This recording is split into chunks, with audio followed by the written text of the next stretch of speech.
Hello students, today we are going to start your poem The Ant and the Cricket.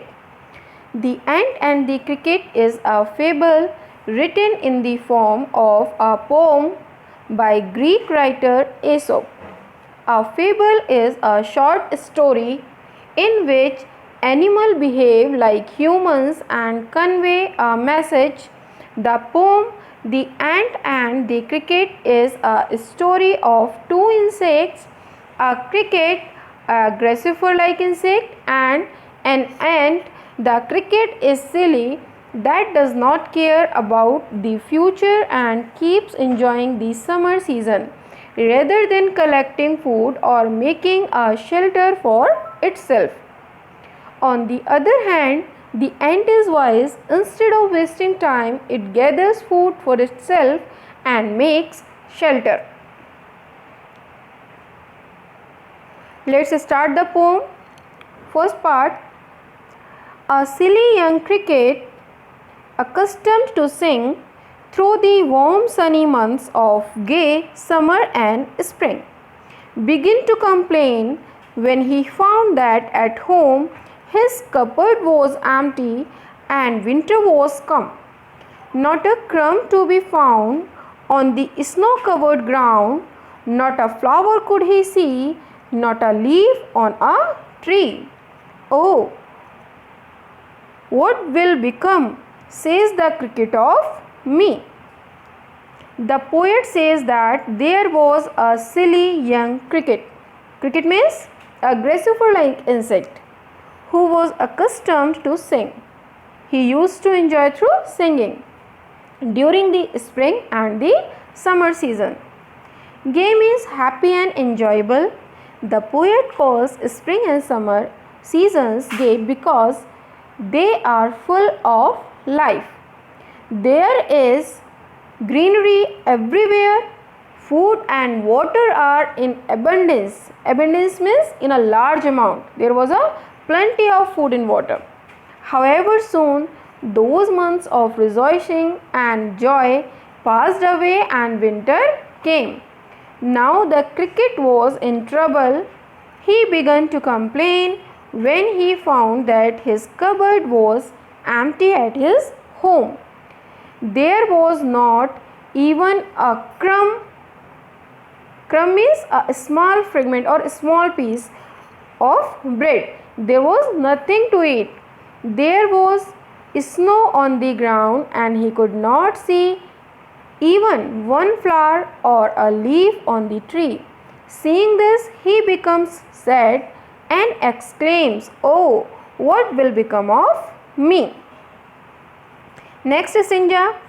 At last, by starvation and famine made bold, all dripping with wet and all trembling with cold, away he set off to a miserly ant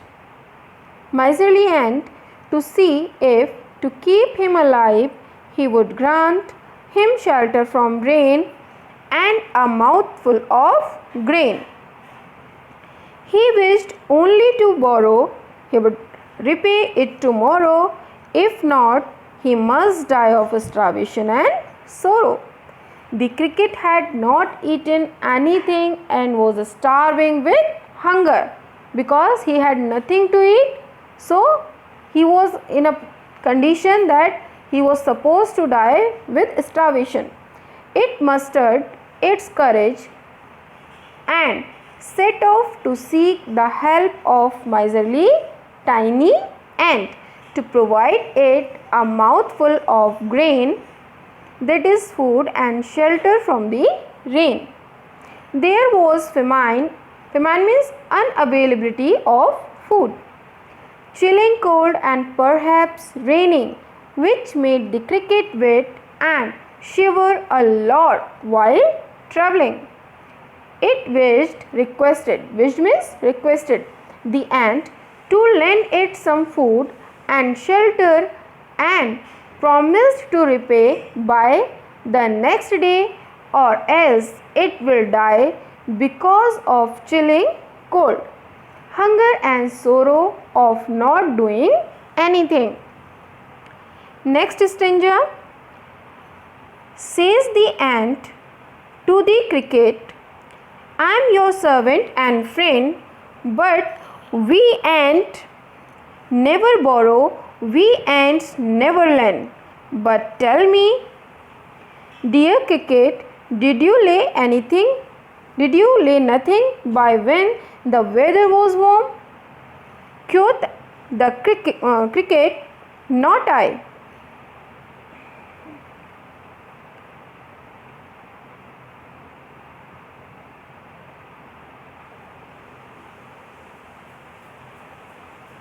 Quoth the cricket, not I. My heart was so light that I sang day and night, for all nature looked gay. You sing, sir, you say. Go then, says the ant, and dance the winter away. Now, hearing to the cricket, the ant answers that it considers itself to be his servant. To be his servant, whose servant?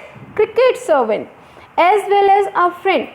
However, the ants never borrow anything from others nor lend anything.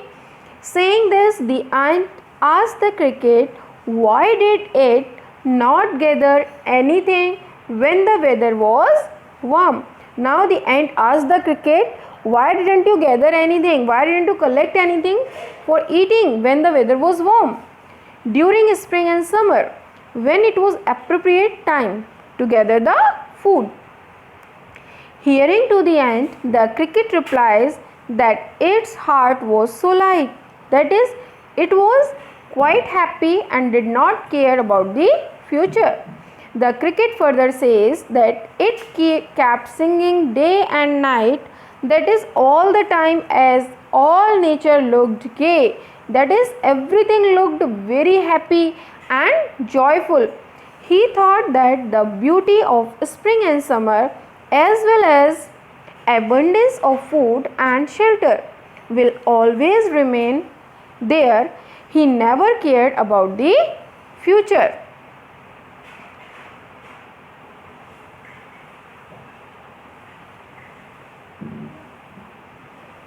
You sing, sir, you say. Go then, says the ant, and dance the winter away.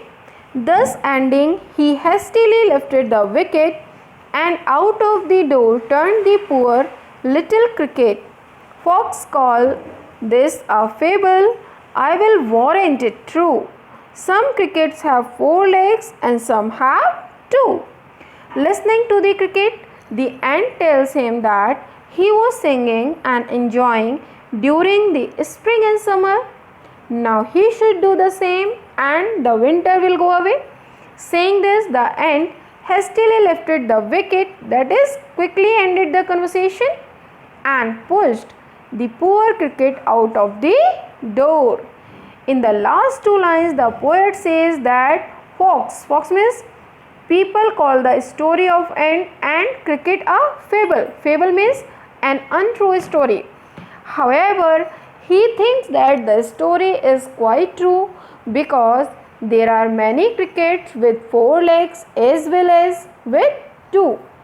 That is, there are insects like cricket who do not care about future, and also humans.